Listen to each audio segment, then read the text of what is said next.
সকালে ঘুম থেকে উঠে বিছানাটা গুছিয়ে নিলাম সুন্দর করে। তারপর পুরা রুমটি সুন্দর করে ঝাড়ু দিয়ে নিলাম। আপনারা দেখতেছেন সুন্দর করে রুমটি ঝাড়ু দিয়ে ঘরটা ভালোভাবে গুছিয়ে নিলাম।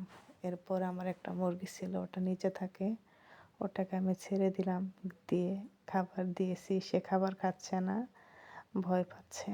আর এ পাশে যেখানে মুরগি রাখি আরেকটা মুরগি, সেটা অনেকগুলো ডিম দিয়েছে, বাচ্চা ফোটাবে জন্য। আসলে এই পাশটা অনেক নোংরা হয়ে গিয়েছে।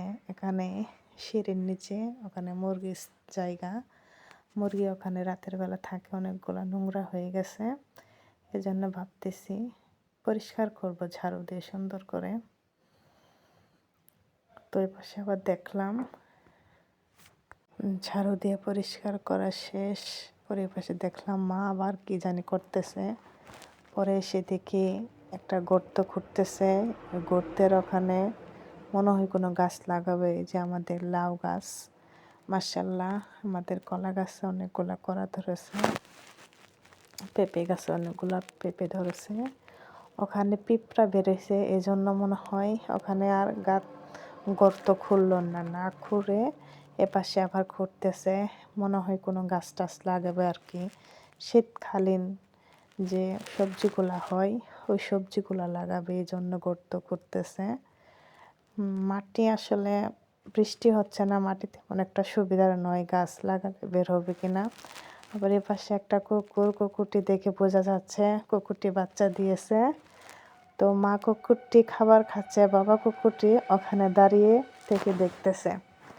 এ পাশে আবার আমি গর্ত করতেছি। আমার কিছু গাছ আছে ছাদের উপরে, ওগুলো এখানে নিয়ে এসে লাগাবো। এই জন্য আমার শীতকালীন সবজি অনেক পছন্দের, এই জন্য নিজের হাতে গর্ত করতেছি, লাগাবো। আবার এই পাশে দেখলাম আম্মা আবার গর্ত করতেছে, এখানেও মনে হয় গাছ লাগাবে। এই জন্য আসলে নিজের হাতে গাছ লাগিয়ে সেই ফল খেতে অনেক ভালো লাগে।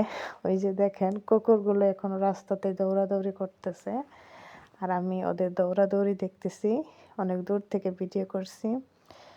হ্যাঁ, তো কুকুর দেখতে দেখতে আমাদের বাড়ির এই পাশে চলে আসলাম। এখানে দেখেন কত সুন্দর সুন্দর একটি কিউট ছাগল পাতা খাচ্ছে। ওই যে আর অনেকগুলো আমি ওদের ওখান থেকে একটা বরবটি ছিঁড়লাম।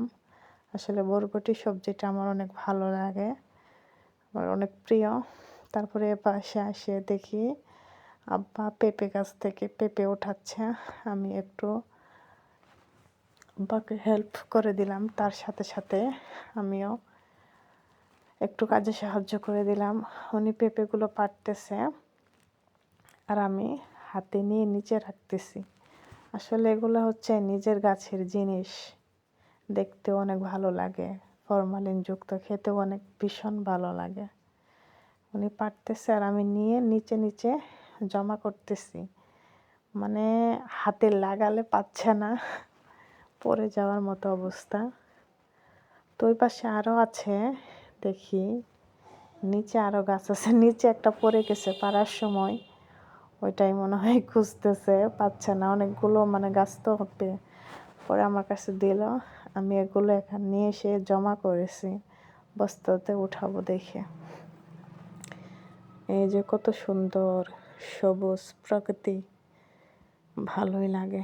ওই যে আরেকটা গাছ ছিল, সেটা ঝড়ে পানিতে পড়ে গিয়েছিল, পেঁপে সহ গাছ সহ। পরে ওই পেঁপে গাছটাকে উঠাই একটা বাঁশ দিয়ে টেকে দিয়ে রাখছে। এই যে দেখেন কতগুলো পেঁপে পাড়া হয়েছে, ওগুলো আমি বস্তাতে উঠাচ্ছি, উঠিয়ে বাসাতে নিয়ে যাব। এই জন্য একটা একটা করে আমি বস্তাতে তুলতেছি। তো তোলা শেষ, বাসায় আসলাম, এসে তরকারি সবজি কেটে নিয়ে রান্না বসিয়ে দিয়েছি। মুরগির মাংস রান্না করতেছি, মুরগির মাংস আলু দিয়ে রান্না করব, এই জন্য রান্না বসিয়ে দিয়েছি। আলু দিয়ে মুরগির মাংস রান্না করতেছি, রান্না বসিয়ে দিছি। আপনারা দেখেন আলু দিয়ে মুরগির মাংস আসলে মজা। তারপরে কুকারে ভাত বসিয়ে দিয়েছি, ভাত সুন্দর হয়ে গেছে, সাথে আলু সিদ্ধ দিছি, নতুন আলু ধনিয়া পাতা দিয়ে ভর্তা বানাবো। আল্লাহ হাফেজ।